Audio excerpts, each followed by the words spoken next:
ভুল করলাম? এটা আমি কেন করলাম? নিজের সন্তানকে নিজের থেকে দূরে ঠেলে দিলাম। মুমতাজ কি পারবে কোনোদিনও আমায় ক্ষমা করতে? হে আল্লাহ, আমার মেয়ে যেন আমায় ক্ষমা করে দেয়।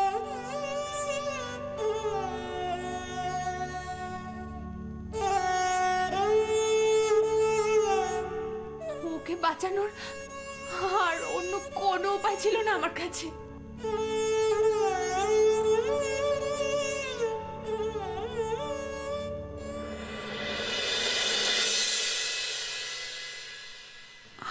আমি নিজে যেখানে রোজ প্রাণের ভয় বেঁচে আছি, সেই ভয়ানক পরিবেশে কি করে ওকে রাখতাম?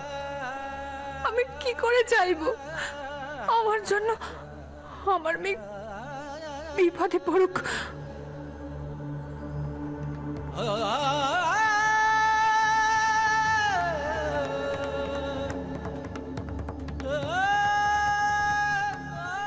বৃন্দা আমার অনেক দিনের বন্ধু।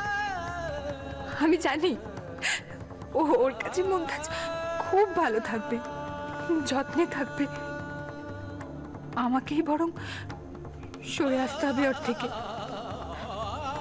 ভুলে যেতে হবে আমার মেয়েকে। কিন্তু কি করে? এভাবে কি কেউ নিজের সন্তানকে ভুলে যেতে পারে?